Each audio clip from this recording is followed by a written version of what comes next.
저는 이 책을 읽으면서 이렇게 무릎을 탁 쳤던 사례가 분당 삼겹살집 사례. 그 이야기 왜 이렇게 꽂히죠? 좋아하셔서 그런 거 아니에요? 삼겹살. 그 이야기 좀 해주세요. 저는 그거 너무 공감이 돼서. 일단 제 취미가 주말마다 삼소를 하러 다니는 게 제 취미, 진짜 제 취미예요. 네. 그래서 저는 진짜 삼겹살에 진짜 미식가 뺨치는 그 팔레이트를 가졌다고 저 스스로 진짜 자부하거든요. 그래서 분당권에 있는 삼겹살 집을 거의 다 가봤어요, 제가. 그래서 몇몇 잘 되는 집들과 잘 안 되는 집들의 특징이 보이더라고요. 그 보면은 잘 되는 집은, 그러니까 예를 들면은 우리 집은 분당에서 제일 두꺼운 삼겹살입니다. 이 메시지 하나만 전달을 해요. 근데 잘 안 되는 집은 우리 집은 돼지고기도 맛있고 소고기도 맛있고 닭고기도 맛있어요. 이런 얘기를 해요.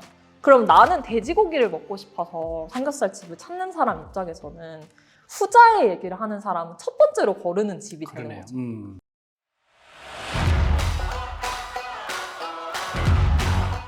이 책이 사실 출간 전부터 인스타그램에서 굉장히 화제가 된 이유가 배 작가님이 첫 책인데 출간 기획서를 유수의 출판사에게 보냈는데 러브콜이 엄청나게 쏟아졌고 그 출간 기획서가 몇 페이지짜리라고 하셨죠? 40 페이지. 몇 페이지짜리.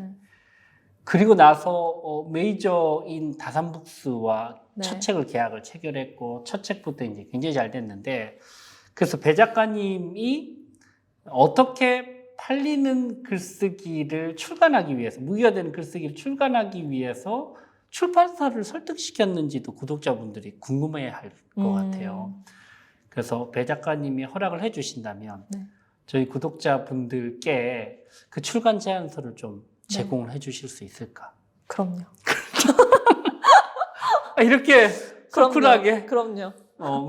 구독자분들이 어떤 그걸 하면 돼요? 뭐 댓글을 달거나 뭐 어떻게 해야 될까요? 뭐 폼을 만들어서 그 폼에 그 이메일 주소만 남겨주셔도 구글 폼으로 이메일 주소만 남겨주시면은 그 이메일로 보내드리면 될 것 같습니다. 알겠습니다. 몇 군데 출판사로부터 러브콜을 받으셨죠? 30군데가 넘는 출판사에서 러브콜을 받았고 실제로 다산북스 편집자님 분도 투고 당시부터 그러니까 저의 원고랑 이제 기획서가 딱 왔는데 다산북스가 되게 큰 출판사여서 그쵸. 여러 팀에서 제 원고를 작업을 하고 싶다고 경쟁이 되게 치열했었대요. 그래서 투고 시점부터 팔리는 글쓰기를 했다. 이런 평가를 해주셨기 때문에 기획서 보시면은 극찬이네요. 네, 그쵸. 여러분들, 우리 구독자분들을 위해서 배 작가님이 40페이지가 넘는 출간 제안서를 공개를 해주신다고 합니다.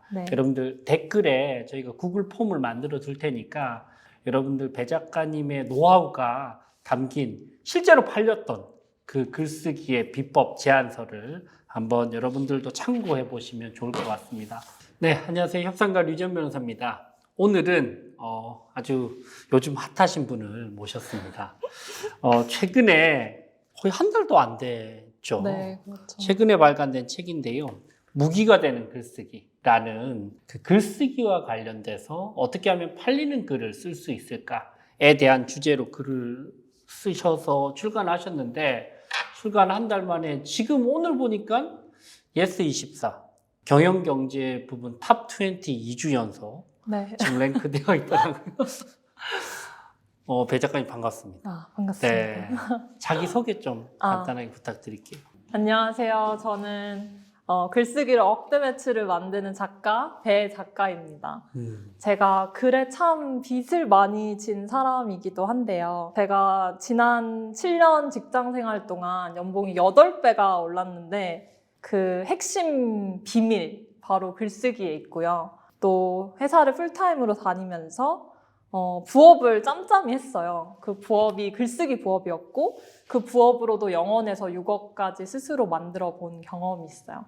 이렇게 커리어의 곳곳에서 제가 글쓰기를 통해서 배수의 성과를 내면서 배수의 성과를 낼 수 있었던 팔리는 글쓰기에는 어떠한 특정 원리와 구조가 깃들어 있다. 이걸 발견을 하게 됐어요. 그래서 그 발견을 생생한 예시와 엮어서 만든 책이 이번에 출간한 무기가 되는 글쓰기라는 책이고요. 출간하자마자 사실 베스트셀러에 올라서 대한민국이 참 이 글쓰기에 대한 열의가 되게 높다. 이렇게 제가 좀 몸소 체험을 할 수가 있었는데요. 덕분에 저는 현재 전업 작가로 또 요가 지도자로 또 1인 사업가로 살아가고 있습니다. 본인 소개만 해도 사실 굉장히 잘 준비를 하신 게 느껴지셨고, 제가 이제 사전에 배 작가님께 인터뷰와 관련된 질문들을 좀 전달 드렸는데, 이게 거의 지금 세 장. 세 장을 빼곡하게 진짜 깨알같이 적어서, 그만큼 글쓰기 자체가 엄청난 무기네요. 그렇죠. 이렇게 안 하면 저는 엄청 절어서. 제가 잘 아는데 그렇게 절대 저는 분이 아닌데 준비를 이렇게 하시는 거죠. 사실은 글쓰기라는 영역이 우리나라 교육에서 사실 허점이에요. 왜냐하면 미국은 에세이 중심의 어떤 대입 이런 맞아요. 것들이 있는데, 우리나라에서는 그냥 수능이라는 제도는 글쓰기하고는 거리가 멀고 그냥 정답 맞추기 게임밖에 없기 때문에 맞아요. 사실 글쓰기는 체계적으로 초중고등학교에서 배우기가 좀 힘들고요. 근데 논술을 하기 위해서 일부 마지막 고등학교 때 좀 배우긴 하지만 사실은 저도 제대로 배우지 못했고, 근데 혼자 이제 아름아름 독학을 했는데 그만큼 우리나라에서 글쓰기에 대한 좀 갈증이 있나 봐요. 그 갈증이 많을 수밖에 없을 것 같기는 해요. 왜냐하면 제가 미국에서 고등학교와 대학교를 나왔거든요. 네. 근데 거기서는 모든 게 다 글쓰기예요. 예를 들면 수학도 글쓰기고 과학도 글쓰기고 글쓰기가 빠지는 영역이 없어요. 수학이 어떻게 글쓰기가 되죠? 수학에서 어떤 개념이 있으면은 그거를 그냥 식으로만 풀지 않고 내가 그 식을 어떻게 도출했는가를 또 글로 설명을 해야 돼요. 그게 다 그 시험 문제 그런 주관식의 형태로 시험이 나오기 때문에 내 생각을 글로 계속해서 표현하고 하는 연습을 고등학교 때부터 더, 사실 저는 고등학교 때 갔으니까 그 전에 있었던 중학교, 초등학교 때부터 그런 교육을 계속 받게 되는 거죠. 근데 반대로 저도 한국으로 교환학생도 왔었거든요. 그래서 한국에서 대학교 시험을 보면은 거의 객관식. 그렇죠. 수학에서 이더라고요. 주관식이나 아니면 수학에서 논술이 있기는 거의 불가능한데. 근데 이제 이런 교육적인 제도적인 차이도 있는 것 같고, 근데 요즘은 또 어떤 영상과 관련된 부분 아니면 와디즈나 이렇게 펀딩과 관련된 부분, 사실 문장으로 어떻게 사람을 뒤흔들고 설득하고 이런 것들이 사실 굉장히 너무나 중요한데 어디에도 잘 가르치지는 않은 것 같아요. 그래서 아마 이런 책들이 인기가 있지 않을까. 근데 500페이지를 어떻게 첫 작가, 네, 그 처녀 작가가 네. 이거 엄청난 페이지를 이게 어떻게 가능했죠? 일단은 당연히 류 변호사님도 책을 2권이나 쓰셨으니까 책을 어떻게 쓰시는지 잘 아실 텐데 처음에 목차를 잡잖아요. 책의 얼개를 잡는다고 하잖아요. 그 목차를 잡는데 한두 달 정도 걸렸고 그러고 나면은 이제 책에서 내가 뭘 적어야 될지 알기 때문에 날짜별로 내가 오늘은 이 목차를 잡는다 이런 식으로 계획을 해놓고 그냥 그 계획대로 쓴 거예요. 쭉쭉 적은 거예요. 매일매일. 그러다 보니까 사실은 500페이지가 넘었어요. 훨씬 넘었는데 이제 에디터와 많은 이제 주고받음을 통해서 줄여가지고 이제 500페이지가 나온 거죠. 알겠습니다. 사실 이렇게 간단하게 이야기를 하지만 시간을 엄청나게 공을 들여서 쓴 책일 거고요. 줄이는 게 사실 더 힘들기 때문에 책은. 자, 연봉을 높이는 글쓰기 가능한가요? 연봉을 높이는 글쓰기. 제가 그 질문 되게 많이 듣는데요. 네. 연봉이 높다는 거는 사실은 내가 시장에서건 아니면 회사 내에서건 대체 불가능한 인력이 됐다는 거거든요. 근데 그러면 글쓰기로는 어떻게 대체 불가능한 인력이 될 수 있냐 하면은 제가 생각하기에는 좀 시장의 판도를 흔드는 시장에서 한 번도 없었던 그런 글을 적어야 한다고 생각을 하는데 예를 들면은 그 미국 프로농구 리그 NBA에서 몸값이 높은 선수가 스테판 커리라는 선수인데 그쵸. 그 선수가 키가 되게 작아요. 사실 190이 안 돼요. 188 정도가 될 건데 그 선수가 사실은 키가 작으니까 경기에서 좀 민첩하게 움직이는 그런 포지션을 기대를 받았을 거 아니에요. 그런데 시장의 기대와는 반대로 이 3점 슛을 엄청 잘 쏘는 거예요. 이 커리가. 그래서 이제는 이 NBA 게임의 판도가 바뀌었어요. 그러니까 포지션에 상관없이 3점 슛을 잘 쏴야 돼요. 그래서 저는 스테판 커리가 시장의 판도를 바꿨기 때문에 대체 불가능한 인력이 되었고 그래서 연봉이 높다고 생각을 하거든요.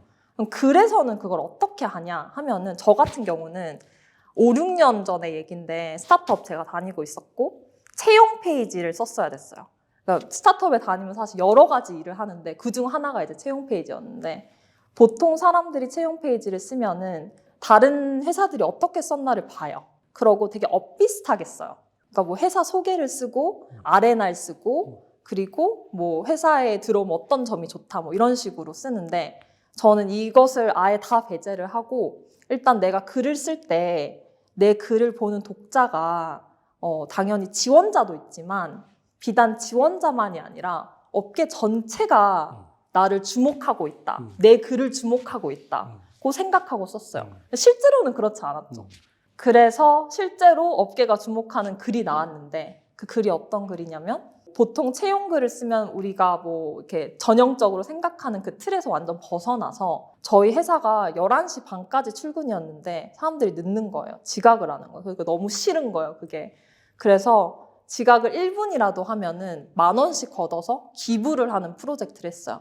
그래서 글의 제목을 출근 시간이 11시 반인데 왜 늦어? 를 이제 카피로 해가지고 또 글을 우리 회사의 문화에 대해서 설명하는 글을 쓰기도 하고 또 저희 디자이너 중에서는 서울대 나와서 또 삼성전자 나와서 왜 우리 스타트업 아직 볼 거 없는 스타트업 우리들과 같이 일을 하게 됐는가 이런 인터뷰를 쓰기도 하고 그리고 미국 개발자인데 미국에서 억대 연봉을 뿌리치고 왜 우리랑 일하게 됐는가 이런 글들을 먼저 다 쌓았어요. 쌓고 나서 이제 채용글을 썼는데 그 채용글에서도 그냥 기본적인 채용글이 아니라 이런 문화와 이런 팀원을 가진 이런 회사에서 일을 하고 싶다면 평균 연령 27세에 기깔나는 프로들과 함께 일을 해보지 않겠냐 이런 얘기를 하면서 관심이 있다면 강남역에서 포카리 한 잔? 약간 이런 글을 썼어요. 그게 되게 바이럴이 발칙한 글이네. 네, 바이럴이 되면서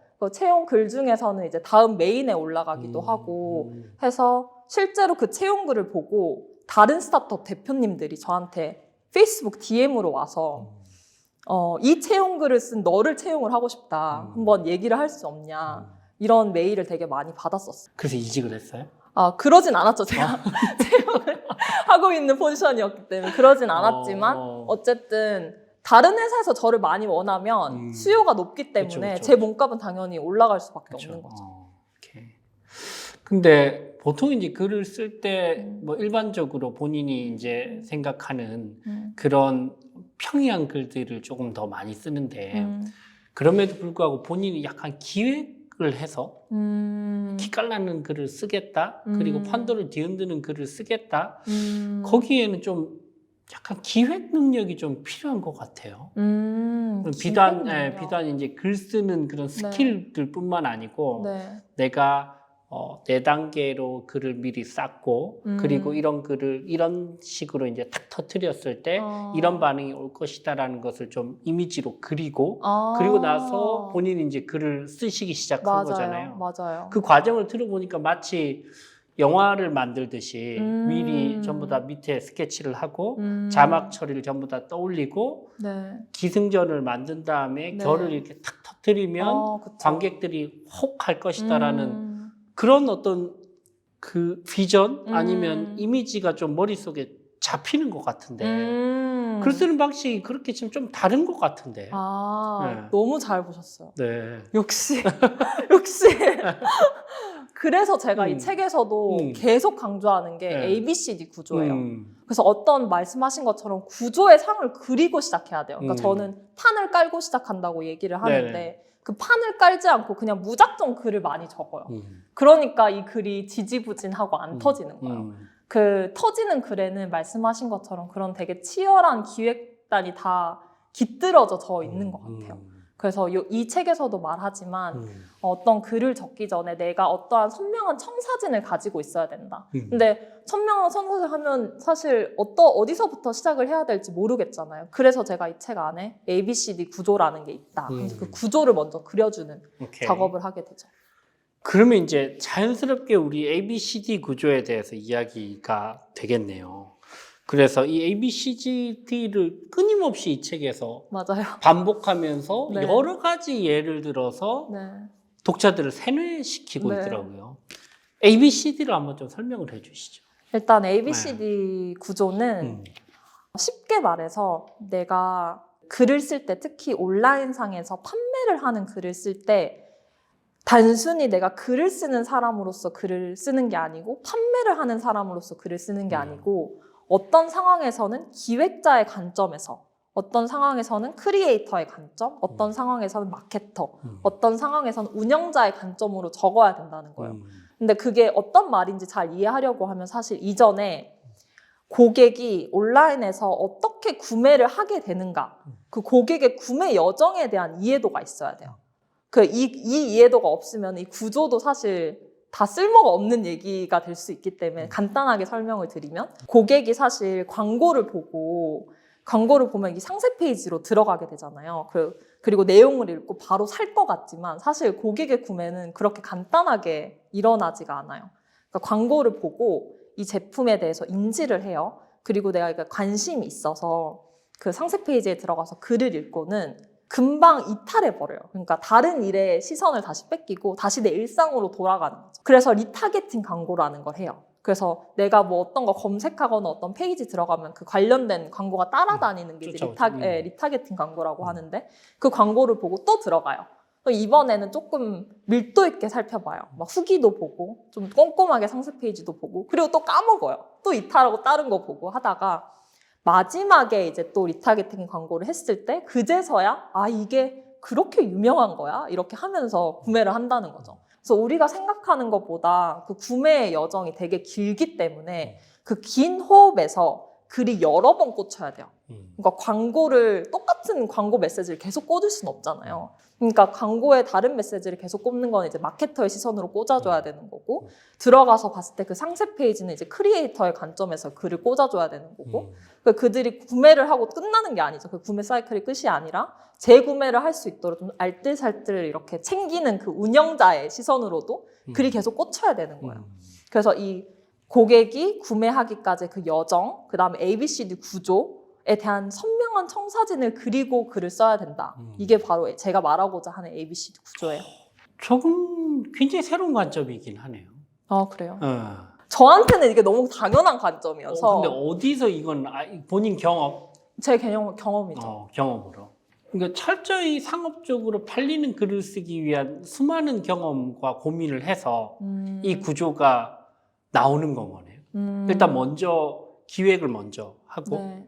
그리고 나서 크리에이터의 관점에서 메시지를 전달하고 그리고 나서 마케터의 관점에서 이제 최종적으로 뒤흔들고 마지막에 운영자의 관점에서 또 한 번 재구매라든지 뭐 여러 가지의 행동들을 유발할 수 있는 그런 여정들을 쭉 적어놓고 있는데 이거는 그냥 수년간 스타트업에서 팔리는 글을 쓰면서 체득하신 건가요? 체화된 것 같아요. 그러니까 어쨌든 제가 스타트업에서 이커머스를 5년 넘게 했어요.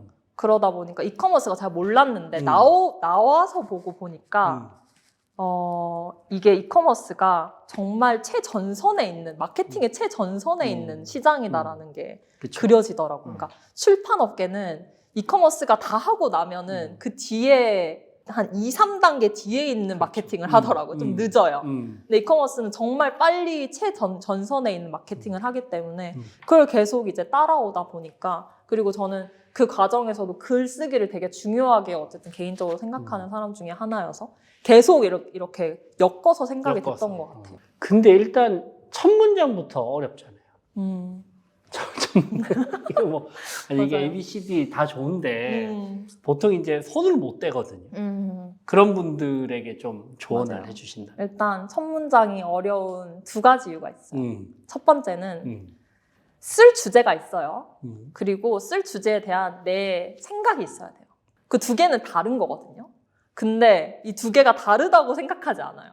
그러니까 쓸 주제만 있으면 바로 써요, 사람들이. 그러니까 당연히 쓸 게 없는데, 이거에 대한 내 생각이 없는데 쓸 수 없는 건 너무 당연하죠. 근데 잘 생각해보면 제가 중학교 때 뭐 이렇게 글쓰기 숙제 같은 거를 했던 경험을 떠올려 보면은 진짜 주제를 주고 바로 그 적게 하잖아요. 그래서 그 습관이 그냥 성인까지 이어져 온 게 아닌가 이런 생각이 들더라고요. 근데 제가 생각하기에 글을 쓰려면, 특히나 팔리는 글을 쓰려고 하면은 주제가 있으면 그거를 생각하는 과정을 꼭 거치고 나서 글을 써야 되는 것 같아요. 예를 들면은 막상 첫 문장이 어렵다, 첫 문장을 쓰는 방법을 알려달라, 이런 질문지를 제가 받았어요. 그럼 저도 이 질문지에 대한 답을 바로 쓰는 게 아니라 생각을 먼저 해요. 이 첫 문장을 쓰는 데는 이렇게 두 가지 정도가 밭을 내게 되는 것 같다, 이렇게 생각하고, 그러면 이거를 해결하려고 하면 한 4가지 정도 방법이 있을 것 같다, 이런 식으로 먼저 내가 생각을 구조화를 시키고 나서, 그리고 나서 이제 글을 쓰면 일단 내가 생각한 게 2개는 있으니까, 2가지 이유는 있으니까 2가지 이유는 일단 적을 수 있잖아요. 그게 첫 문장인 거죠. 그다음 첫 문장이 어려운 2번째 이유는, 내가 첫 문장을 써요. 그러면 그 첫 문장이 첫 문장이 될 거라고 생각을 해요. 근데 그게 아니거든요.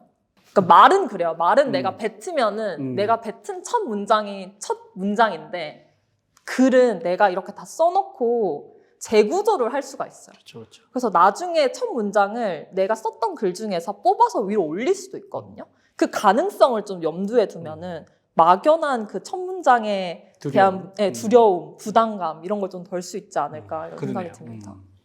생각을 좀 하라. 생각을 좀 해라. 두 번째는 겁먹지 마. 왜냐면 뭐 네가 쓰다가 또 얼마든지 재구조할 수 있기 때문에. 맞아요. 그 되게 실용적인 관점에서의 조언이신 것 같은데, 저는 이 책을 읽으면서 이렇게 무릎을 탁 쳤던 사례가 분당 삼겹살집 사례. 그 이야기 왜 이렇게 꽂히죠? 좋아하셔서 그런 거 아니에요? 삼겹살. 그 이야기 좀 해주세요. 저는 그거 너무 공감이 돼서.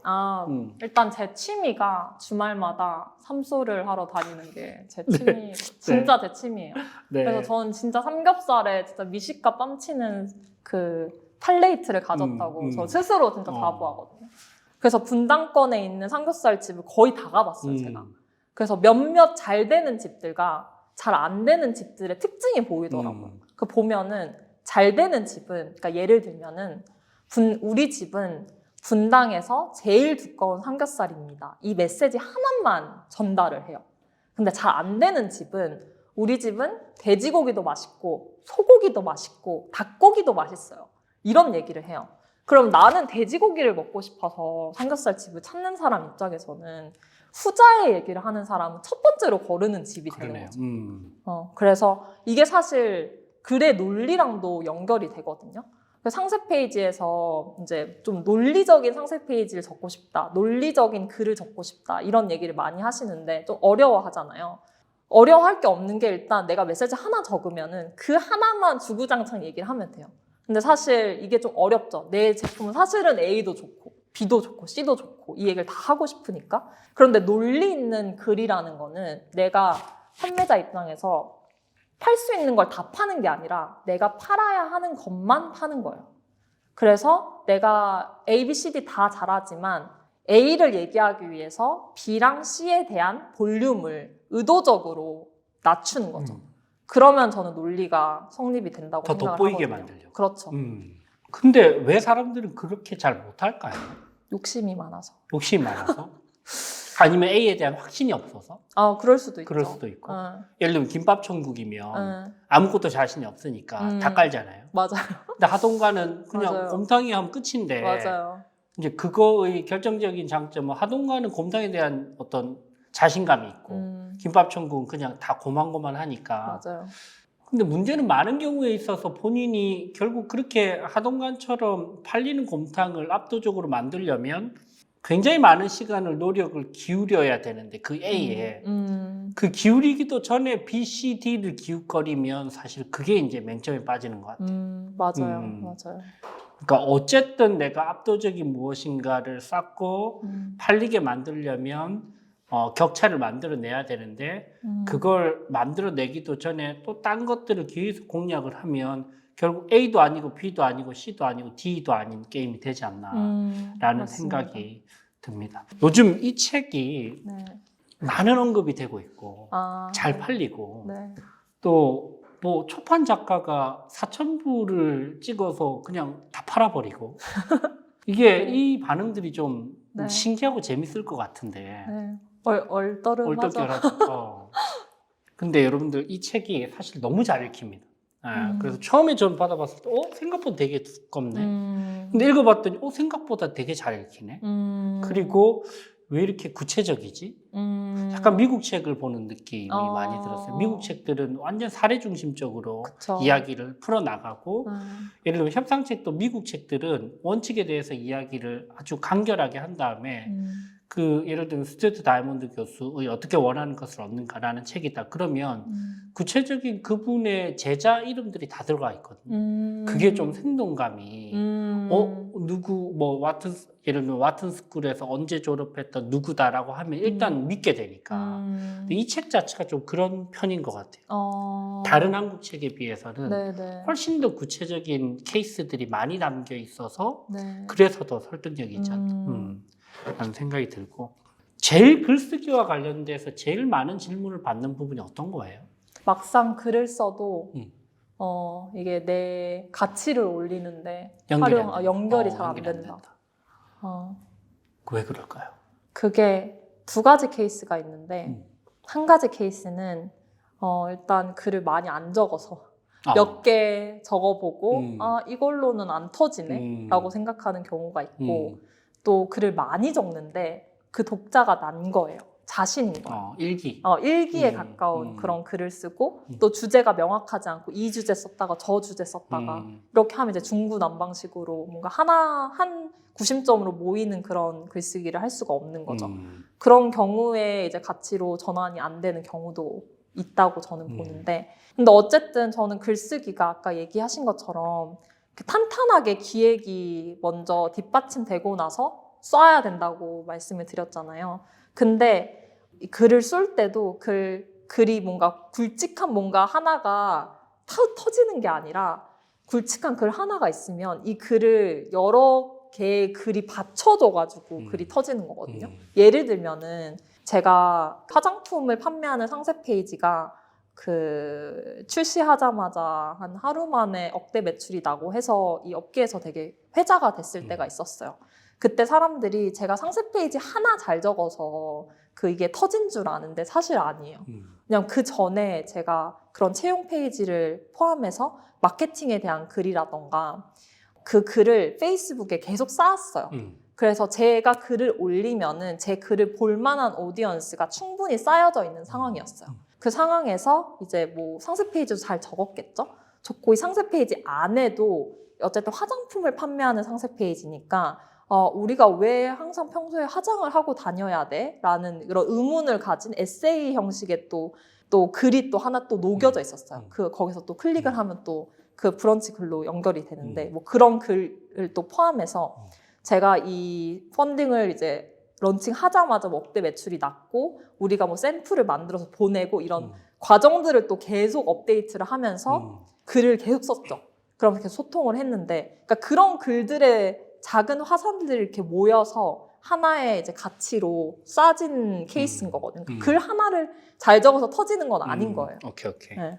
그래서 내가 글을 많이 썼는데도 왜 내 가치는 올라가지 않느냐라는 분들을 위해서 뼈 때리는 말 첫 번째는 너 많이 안 썼다. 생각보다 그렇게 많이 안 쓴 것 같아. 두 번째는 맞아요. 왜 일관된 주제로 독자를 생각하고 안 썼니? 그죠?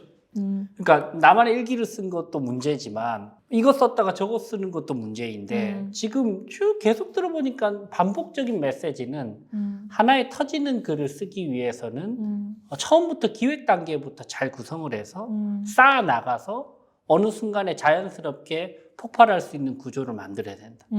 맞아요. 그걸 위해서 단계를 좀 거쳐야 된다. 그쵸. 결국 그 연습이 좀 계속 돼야 되겠네요. 그쵸.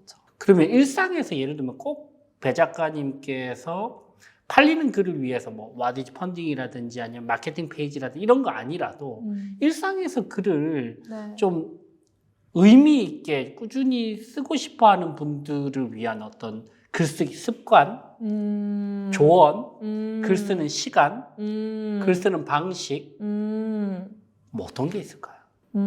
저는 글 쓰는 것도 글쓰기 근육이 있다고 생각을 하거든요. 그래서 우리가 헬스장에 가서 근력 운동을 하잖아요. 그거는 내가 이 근력 운동을 해 놓으면은 다른 운동을 할 때, 예를 들어 뭐 요가를 할 때, 승마를 할 때, 다른 운동을 할 때 도움이 되잖아요. 그러니까 그 개념을 생각하고 그런 맥락에서 매일 근력 운동을 하는 건 어떤 글쓰기에는 어떤 그 포션이 있냐면은 매일 아침에 일어나자마자 저는 글을 써요. 그 변호사님도 그때 북토크에서 일어나자마자 맞아요. 아침에 글을 쓰신다고 했는데 저도 그게 저한테는 되게 잘 아침형 맞는, 인간이죠. 네, 완전 아침형 인간이어서 일어나자마자 써야 그 뇌가 좀 싱싱하다고 맞아요. 해야 되나? 그리고 되게 프레시해요. 그래서 이렇게 주제를 이렇게 뭐 무거운 주제를 정해놓고 매일 쓰기가 되게 어렵잖아요. 그래서 저는 항상 저한테 그냥 당면한, 지금 당장 당면한 주제에 대해서 써요. 그러니까 예를 들면 오늘 같은 날은 오늘 이 촬영이 너무 큰 일이니까 이 촬영에서 뭐 어떤 얘기를 할지, 어떤 생각을 가지고 있는지, 어떤 감정을 가지고 있는지 그런 걸 써요. 근데 쓸 때 빈 페이지가 이렇게 있으면 이렇게 쓰면서 약간 손이 글을 쓴다고 해야 되나? 그러니까 내가 그럼 타이핑하는 게 아니고 손으로 손글씨. 직접 손으로 쓰고 그래서 그게 타이핑하는 거랑 좀 다른 것 같아요.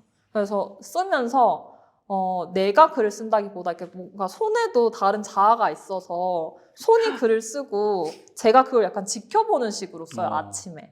그러면 이제 약간 이걸 근력 운동이라고 저는 생각을 하는 거거든요. 그렇게 쓰고 나면은 다 쓰고 나서 그리고 봐요. 와, 내가 이런 생각했구나. 이렇게 정리가 되고 전날에 썼던 글도 들춰보고 한 일주일 전에 썼던 글도 들춰보고 하면서 좀 정리를 하고 그리고 이제 내가 진짜 써야 되는 글 있잖아요. 예를 들어 뭐 원고가 있으면 원고를 쓴다던가 원고를 쓰는 건 약간 다른 운동을 하는 거에 가깝죠. 근데 그럼 워밍업으로 한번 워밍업으로 그냥 매일 하는 거죠. 그냥 우리가 헬스하기 전에 한 20분 정도 뛰는 느낌. 네, 약간 그렇죠. 그렇구나. 그거는 글쓰기는 손으로 하는데 네. 실제로 이제 딱 원고 쓸 때는 다시 타이핑하죠. 타이핑. 네. 그럼 진짜 장근육을 만들기 위한 사전 프리 과정이네. 그렇죠. 알겠습니다. 요즘은 배 작가님 챗 GPT가 네. 워낙 많이 활용되고 있잖아요. 맞아요. 어떻게 보세요? 챗 GPT와 글쓰기의 상관관계. 일단 작가의 입장에서 챗 GPT한테 너무 감사해요. 챗 GPT야말로 작가가 되게 꿈에 그리는 업무 환경을 만들어준다고 해야 되나? 저는 그렇게 생각하거든요. 그러니까 뭐 비단 리서치나 퇴고하는 과정에서도 많이 아마 쓰실 거예요. 그러니까 그것뿐만 아니라 저는 제가 글을 쓰면서도 저도 제 스스로한테 의심이 들 때가 있잖아요. 내가 너무 이거는 편협하게 생각하는 건 아닌가? 이런 의심이 들 때 이 글을 매번 다른 사람이 봐주고 피드백을 해줄 수는 없으니까 이거를 챗 GPT한테 물어보고 악마의 대변인의 역할을 해달라고 하는 거예요. 그러면은 이제 이 챗 GPT가 이제 악마의 대변인으로서 제가 말하고자 하는 주장에 되게 건설적인 비판을 해주는 거죠. 그렇게 해서 이제 왔다 갔다 하면서 좀 글을 단단하게. 내 글을 올려놓고 뭐라고 명령어를 뭐라고 쳐요? 그게 4가지 프롬프에다가 4가지 포맷을 줘야 되는데 일단 이 사람의 역할을 지정을 해줘야 돼요. 역할을 지정해주니까 그러니까 뭐 에디터가 될 수도 있고 아니면 너가 악마의 대변인의 역할을 해달라고 해줄 수도 있고 그리고 이 목표 내가 이런 악마의 대변인 왔다 갔다 하는 과정을 통해서 뭘 이루고자 하는 건지에 대한 목표를 설정을 해주고 그 다음에 그럼 너가 어떤 형식으로 나한테 이 글을 줘야 되는지 글의 형식 그 다음에 글의 톤 앤 매너도 있잖아요. 그 톤 앤 매너까지 그 4가지를 지정을 해가지고 명령으로 너는 이런 역할로 이런 목표를 달성하기 위해서 이런 쪽으로 이렇게 이야기해달라. 네, 맞아요. 그렇게 구체적으로 해서 내 글을 하면 네. 이제 비판을 해주는데 네. 그게 일단 내 사고를 확장하는데 아니면 그렇죠. 제 사고를 리뷰하는 데 도움이 확실히 된다. 그렇죠. 알겠습니다. 이게 뭔가 이 챗GPT로 뭔가 우리가 창작을 해서 뭔가 만들어내는 뭐 그런 면도 있지만 사실은 내 생각을 정리하는 데 도움이 엄청 많이 되겠네요. 그렇죠. 그렇죠. 글쓰기 관점에서도. 알겠습니다.